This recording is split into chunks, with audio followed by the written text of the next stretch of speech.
Assalamu alaikum everyone. So in this video we'll be discussing the manufacturing steps of a ceramic product. So the first step is grinding. আমাদের যে র materials গুলো থাকবে সেগুলোকে অবশ্যই বড় শেপ আকারে থাকবে। সো গ্রাইন্ডিং করার মাধ্যমে সেগুলোকে আমরা ছোট গ্র্যানুলার ফর্মে আনতে পারি যাতে আমরা পরবর্তী স্টেপগুলো প্রপারলি পারফর্ম করতে পারি। হ্যাঁ, মেইন গ্রাইন্ডিং করার আগেও কিছু স্টেপ ফলো করা হয়। তার মধ্যে প্রথম স্টেপটা হচ্ছে ক্যালসিনেশন। আমাদের যে র ম্যাটেরিয়ালসগুলো থাকবে সেগুলোর যে মেল্টিং টেম্পারেচার আছে সেই মেল্টিং টেম্পারেচারও কিছু কম কম টেম্পারেচারে হিটিং করা হয় যাতে করে আনওয়ান্টেড যে পার্টিকেলসগুলো আছে, for example here carbon dioxide, সেগুলো যাতে র ম্যাটেরিয়ালস থেকে চলে যায়। হ্যাঁ, this is call thermal decomposition of the র ম্যাটেরিয়ালস। সেকেন্ড যে সুবিধাটা সেটা হচ্ছে আমাদের যে ফ্লিনগুলো আছে র ম্যাটেরিয়ালসের ক্ষেত্রে সেগুলো যাতে ইজিলি ব্রিটল হয়ে যায়।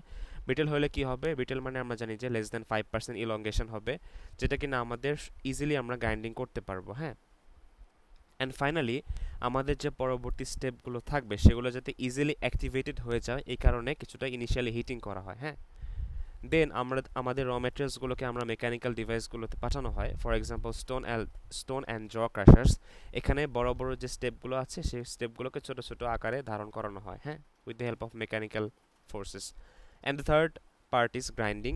গ্রাইন্ডিং করার ক্ষেত্রে দুটো important terms ball and pebble mills use করা হয়, যেখানে কিনা রোটেশনাল মোশনের সাহায্যে আমাদের যে র ম্যাটেরিয়ালসগুলো আছে সেগুলোকে প্রপারলি একটা ফিনিশড গ্রাইন্ডিং দেওয়া হয়। হ্যাঁ, হয় কি, যখন এই মেশিনটা মুভ করে ইন ক্লকওয়াইজ ডিরেকশন তখন কিছু পরিমাণ র ম্যাটেরিয়ালস কিন্তু নিচে থেকে যায় আমাদের, আর কিছু পরিমাণ র ম্যাটেরিয়ালস উপরে থাকে।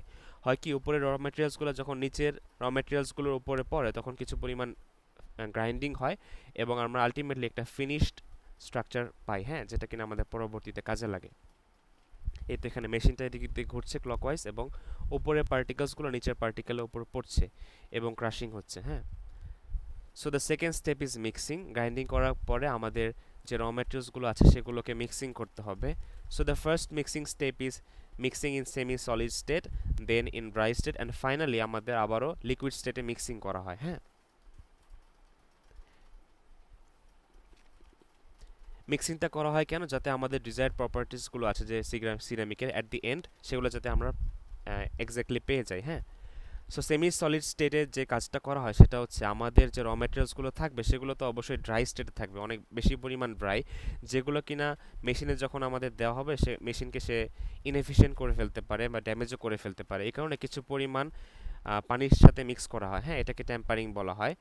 দেন মিক্স করার পরে আমাদের ড্রাই স্টেটেও মিক্সিং করা হয়।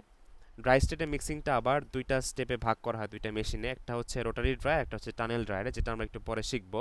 অ্যান্ড অ্যাট দি এন্ড যখন প্রপারলি ড্রাই করা হয়ে গেছে আমাদের আবার লিকুইড স্টেটে মানে লার্জ অ্যামাউন্ট অফ ওয়াটার দিয়ে একটা স্লিপ তৈরি করা হয় যেটা কিনা আবার ফিল্টার প্রেসে পাঠানো হয়। হ্যাঁ, এই তিনটা স্টেপে মিক্সিং করা হয়। So let's check out the mixing in dry state. Dry স্টেটে যেটা করা হয় যে রোটারির যে ড্রায়ারটা এবং টানেল ড্রায়ার, এই দুটো ড্রায়ারের মাধ্যমে ক্রাশিং তো করা হয়ই, অ্যাট দ্য সেম টাইম আমাদের এখানে ড্রাইংও করা হয়। হ্যাঁ, তো হয় কি, আমাদের যে র মেটেরিয়ালসগুলো আছে সেগুলোকে আমরা এদিক বরাবর পাঠাই এবং এই প্যারালেল যে পজিশনটা আছে সেই দিক বরাবর আমরা হিটেড এয়ার পাঠাই। হ্যাঁ, এবং অ্যাট দ্য সেম টাইম যে মেশিনটা আছে সেটা কিন্তু আবার রোটেশনও হয়। রোটেশন হওয়ার আবার উপরে আমরা দেখতে পাচ্ছি কিছু ব্যাফেল প্লেটও আছে। এই ব্যাফেল প্লেটগুলা যখন রোটেশন হবে তখন যাতে ইউনিফর্ম একটা মিক্সচার পাওয়া যায় এবং প্রপারলি গ্রাইন্ডিং হয় এবং হিটেড এয়ারগুলো যাতে প্রত্যেকটা পার্টিকেলে প্রপারলি ছড়াতে পারে সেই কারণে এই ব্যাফেল প্লেটসগুলো ইউজ করা হয়েছে, যেটা কিনা আমরা বয়লারে আমরা পড়েছিলাম যে ব্যাফেল প্লেটগুলো কাজ হচ্ছে যাতে স্টিমটাকে সে প্রতিটা পয়েন্টে মুভ করাতে পারে যাতে যে ওয়াটারটা আছে সেই ওয়াটারটা যাতে একটা সুপার হিটেড স্টিমে কনভার্ট হতে পারে। হ্যাঁ, তো এখানে হয় কি, রোটেশন হয়, রোটেশনাল মোশন হয় এবং আমাদের ফিডটা এদিক বরাবর যায় এবং আমাদের হিটেড এয়ারটাও সেম ডিরেকশনে যায়। এখন একটা পয়েন্ট আসতে পারে এখানে, ফ্লো। ফ্লো হচ্ছে আবার দুই প্রকার, একটা হচ্ছে কো কারেন্ট ফ্লো এবং আরেকটা হচ্ছে কাউন্টার কারেন্ট ফ্লো। হ্যাঁ, আমরা এখানে দেখতে পাচ্ছি যে ফিড যে দিক বরাবর যাচ্ছে এবং হিটের এয়ারও কি সেম দিক বরাবর আমাদের দেওয়া হচ্ছে। এখানে কি হচ্ছে যে দুইটা ফ্লোই কিন্তু সেম ডিরেকশনে আছে, তো আমরা এটাকে বলবো কি কো কারেন্ট ফ্লো। হ্যাঁ, এবং আমাদের যে টানেল ড্রায়ার মেশিনটা আছে সেখানে করা হয় কি, এই দিক বরাবর ফ্রেশ এয়ার পাঠানো হয়, একটা হিটার থাকে, হিটারটা করে কি ফ্রেশ এয়ারটাকে হিটেড করে ফেলে এবং যেই দিক বরাবর ফিড দেওয়া হয় মানে র ম্যাটেরিয়ালস দেওয়া হয় তার অপোজিট দিক বরাবর হিটেড এয়ারটা পাস করা হয়। হ্যাঁ, তো আমরা এখানে দেখতে পাচ্ছি যে র ম্যাটেরিয়ালসগুলো যেদিকে পাঠানো হচ্ছে আর আমাদের হিটেড এয়ার কিন্তু অপোজিট ডিরেকশনে পাঠানো হচ্ছে। হ্যাঁ, তো আমরা বলতে পারি যে টানেল ড্রায়ারে কিন্তু কাউন্টার কারেন্ট ফ্লো ইউজ করা হয়। হ্যাঁ, দুটোতে আমাদের কন্ট্রোল মিক্সিং করা হয়, যেটা কিনা আমাদের মিক্সিং ইন ড্রাই স্টেট।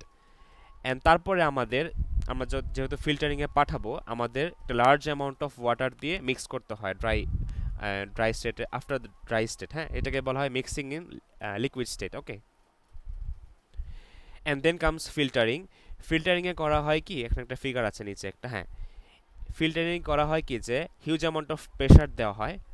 যেহেতু আমরা করেছি কি যে লিকুইড পার্টে মিক্সিং করে ফেলেছি, দেন আমাদের যে মিক্সচারটা আছে সেই মিক্সচারটাকে হিউজ অ্যামাউন্ট অফ প্রেশার দেওয়া হয়। প্রেশার দেওয়ার কারণে হয় কি যে এই যে ওয়াটারগুলো আছে সেই ওয়াটারগুলো পাস হয়ে চলে যায়। হ্যাঁ, কিন্তু আমাদের যে ফিল্টার প্লেটগুলো আছে এই ফিল্টার প্লেটে কিন্তু ফিল্টার ক্লথ লাগানো আছে, যেটা কিনা আমাদের যে সলিড যে র ম্যাটেরিয়ালসগুলো আছে সেগুলোকে বাধা দেয়। হ্যাঁ, সেটাকে ফিল্টার কেকও বলা হয়, সেই যেটা কিনা আমরা পরবর্তীতে ইউজ করতে পারি। হ্যাঁ, এই ফিল্টারিংয়ের মাধ্যমে মূলত এক্সটার্নাল প্রেশার ইউজ করা হয়, যেটা কিনা পানিকে বাইরের দিকে পাঠিয়ে দেয়। হ্যাঁ, এবং আমাদের যে অ্যাকচুয়াল যে র ম্যাটেরিয়াল সেটা যেন থাকতে পারে। হ্যাঁ,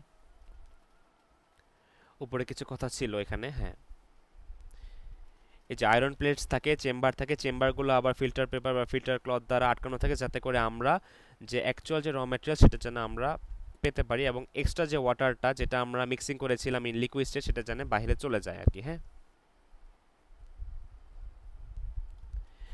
then our important part is shaping. আমাদের প্রথমে গ্রাইন্ডিং করা শেষ, দেন মিক্সিং করাও শেষ, ফিল্টারিং করাও শেষ, and at the end we get the shaping. হ্যাঁ, আমরা দেখেছি যে গ্রামের এলাকার দিকে যে এই চাকা ঘোরানো হয়, চাকা ঘোরানোর পরে যে আমাদের ভাইয়েরা আছেন তারা হচ্ছে এরকম শেপ দেওয়া, আঙ্গুল বা হাতের মাধ্যমে শেপ দেওয়ার ফলে কাদামাটিটাকে একটা সুন্দর পটারিতে শেপ দেয়। হ্যাঁ, এটাকে বলা হচ্ছে সফট মাড প্রসেস। যে ট্র্যাডিশনাল যে ওয়েটা আছে চাকা ঘুরিয়ে ঘুরিয়ে হাতের সাহায্যে যে শেপটা দেওয়া হয় সেটাকে বলা হচ্ছে সফট মাড প্রসেস। হ্যাঁ, এটা একটা প্রসেস হতে পারে নাম্বার ওয়ান।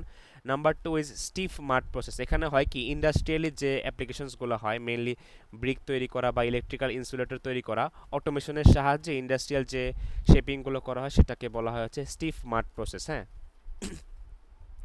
দেন কামস দি স্লিপ কাস্টিং, যেটা কিনা আমাদের স্লিপ হচ্ছে এক ধরনের কাইন্ড অফ কন্টেনার যেটা কিনা হাই সোকিং ক্যাপাবিলিটি থাকে। হ্যাঁ, তো করা হয় কি যে এই স্লিপ যেটা থাকে সে কন্টেনারটা, তার ভেতরে আমাদের এই পটারি শেপটা দেওয়া হয়। হ্যাঁ, শেপটা দেওয়া হওয়ার পরে যেটা হয় যে এই বাইরের স্লিপটা পানিগুলো শুষে নেয়, শুষে নেওয়ার ফলে যে র ম্যাটেরিয়ালসগুলো থাকে শেপটা ধারণ করে, অ্যান্ড অ্যাট দি এন্ড কোনো ময়েশ্চারও থাকে না আর কি। হ্যাঁ, এভাবে আমাদের স্লিপ কাস্টিংও এটা বলা হয়। সফট মাড প্রসেস শেষ হয়ে গেছে, স্টিফ মাড প্রসেসও শেষ, এবং স্লিপ কাস্টিং মেথডও শেষ হয়ে গেছে। হ্যাঁ, আচ্ছা, যে এখানে একটা ওয়ার্ড যে পিওপি, প্লাস্টার অফ প্যারিসটা ইউজ করা হয়। হ্যাঁ, এই যে স্লিপটা আছে সেটাই মূলত পিওপি দ্বারা বা প্লাস্টার অফ প্যারিস দ্বারা তৈরি, যেটা কিনা হাই ওয়াটার সোকিং ক্যাপাবিলিটি থাকে। হ্যাঁ, পানিগুলো শুষে নেয় এবং আমাদের ফাইনাল প্রোডাক্টটা আমরা পেয়ে যাই ভেতরে, ফাইনাল প্রোডাক্টটা less in moisture. Okay, so যখন আমাদের শেপিং করা শেষ, দেন আমাদের উচিত হচ্ছে ড্রাই করা। যাতে কেন ড্রাই করা হয়, ড্রাইংয়ের পরের স্টেপটাই হচ্ছে ফায়ারিং। এখন যদি প্রপারলি ড্রাই না করা হয় তাহলে যখন ফায়ারিং করা হবে তখন কিছু পরিমাণ ক্র্যাকিং ধরা পড়তে পারে। হ্যাঁ, যেটা কিনা আমাদের শেপগুলোকে ডিফর্ম করে দিতে পারে। হ্যাঁ, দেন কামস ফায়ারিং। ফায়ারিংয়ের ক্ষেত্রে টেম্পারেচার রেঞ্জটা অনেক হাই, 700 থেকে অ্যারাউন্ড 2000 ডিগ্রি সেলসিয়াস। এখানে তিনটা স্টেপে ফায়ারিং করা হয়। প্রথম স্টেপটা ফায়ারিং করা হয় যদি আমাদের কোনো ডেকোরেশন না জরুরি হয়, জাস্ট আমাদের জাস্ট সিম্পল সিরামিক যদি জরুরি হয়, ইন দ্যাট কেস আমরা আনগ্লেজ সিরামিক্সটা ইউজ করতে পারি। হ্যাঁ, এখানে টেম্পারেচার রেঞ্জটা হচ্ছে 700 থেকে 800 ডিগ্রি সেলসিয়াস টেম্পারেচারে ফায়ারিং করা হয়। এই যে প্রথম যে ফায়ারিং করা হয় এটাকে বলা হচ্ছে বিস্ক ফায়ারিং। হ্যাঁ, বিস্ক ফায়ারিং এটা বলা হয়। দেন আমরা যদি এটাকে আরও গ্লেজিং দিতে চাই তাহলে হচ্ছে লো টেম্পারেচারে একটা কোটিং দেওয়া হয়। লো টেম্পারেচার টা বাইরে থেকে কোটিং দেওয়া হয়, কোটিং দেওয়ার পরে হচ্ছে ফায়ারিং করা হয়। হ্যাঁ, দেন যখন ফায়ারিংটা করা হয়ে যাবে তারপরে আমরা সেটা গ্লেজড শেপ পেয়ে যাব। হ্যাঁ, অ্যান্ড অ্যাট দি এন্ড যদি আমাদের আরও ডেকোরেটিভ লুক প্রয়োজন হয় তখন করব কি, আমরা কিছু পরিমাণ যে স্টিকার্সগুলো আছে বা শেপগুলো আছে সেই শেপগুলা সিরামিকের যে আউটার যে শেপটা আছে সেই শেপটাতে জুড়ে দেওয়ার পরে আমরা হচ্ছে আরও এট দ্য লো টেম্পারেচারে আমরা হিট করবো অ্যারাউন্ড 500 থেকে 600 ডিগ্রি সেলসিয়াস টেম্পারেচারে, তারপরে আমরা ডেকোরেটিভ লুকটা পেয়ে যাবো আর কি। হ্যাঁ, আমাদের এই ফায়ারিং এর মোটিভটা হচ্ছে অ্যাট দি এন্ড যাতে সবগুলো ময়েশ্চার কোয়ান্টিটি ওই প্রোডাক্ট থেকে বের হয়ে চলে যায় আর কি। হ্যাঁ, তো এখানে একটা কোয়েশ্চেন আছে, সেটা হচ্ছে how kaolinite is transformed into amorphous and crystalline. হ্যাঁ, আমাদের যে র ম্যাটেরিয়ালসটা থাকবে সেখানে কেওলিনাইট থাকবে। কেওলিনাইট হচ্ছে অ্যালুমিনিয়াম অক্সাইড, সিলিকন ডাইঅক্সাইড এবং পানির সাথে যে মিক্সচারটা, যখন আমরা অ্যারাউন্ড 600 থেকে 650 ডিগ্রি সেলসিয়াসে হিট করব তখন আমাদের এই কেওলিনাইটটা ভেঙে অ্যামরফাস অ্যালুমিনো সিলিকেট শেপ ধারণ করবে, হ্যাঁ, এবং পানি যেটা আছে সেই পানিটাও চলে যাবে আর কি ডিহাইড্রেট হয়ে। এবং আমরা যদি আরও ফার্দার হিটিং করি, for example at 940 degree Celsius, তাহলে আমরা এই যে অ্যালুমিনিয়াম যে অ্যামরফাস অ্যালুমিনিয়াম স্ট্রাকচারটা পেয়েছিলাম, সেই অ্যামরফাস অ্যালুমিনিয়াম স্ট্রাকচারটা ক্রিস্টালাইন অ্যালুমিনিয়াম স্ট্রাকচারে তৈরি হয়ে যাবে আর কি, হ্যাঁ। আমরা যদি আরও ফার্দার হিটিং করি তাহলে এই ক্রিস্টালাইন যে অ্যালুমিনিয়াম আছে সেটা আবার ক্রিস্টালাইন মোলাইটে তৈরি হয়ে যাবে আর কি, হ্যাঁ। ক্রিস্টালাইন মোলাইটের স্ট্রাকচার হচ্ছে aluminium oxide times 2 silicon dioxide, হ্যাঁ। এরপরেও যদি আমরা আরও হিটিং করি তাহলে যে রিমেইনিং সিলিকাগুলো আছে সিলিকন ডাইঅক্সাইড, সেগুলো আবার ক্রিস্টোবেলাইট ফর্মেও এটা চলে আসবে আর কি, হ্যাঁ, 4SiO2 + 6H2 আর কি, হ্যাঁ। এটা হচ্ছে মেন রিয়াকশনটা, 3AlO2 aluminium oxide, 2 silicon dioxide এবং 2 মোল পানি, যেটা কিনা টেম্পারেচার হিটিং করার ফলে অ্যাট দ্য এন্ড হিটিং করার ফলে মোলাইট এবং ক্রিস্টোবেলাইট ফর্মে আমরা পেয়ে যাবো আর কি, হ্যাঁ। In this way kaolinite is transformed into amorphous and crystalline. Sir এই কোশ্চেনটা ক্লাসে বলে দিয়েছিলেন, that's why we have discuss the reaction, হ্যাঁ। এবং গ্লেজিং পার্টটা আমরা আগেই ডিসকাস করে এসেছি। ফর এক্সাম্পল এখানে আমাদের ছিল যদি আমরা 800 থেকে 900 ডিগ্রি সেলসিয়াসে সেকেন্ড টাইম হিটিং করি তাহলে আমাদের গ্লেজিং পাবো। যদি আমরা আরও কিছু ডেকোরেটিভ লুক পেতে চাই আমাদের এট দ্য লো টেম্পারেচার 500 থেকে 600 ডিগ্রি সেলসিয়াস টেম্পারেচারে হিটিং করা হবে।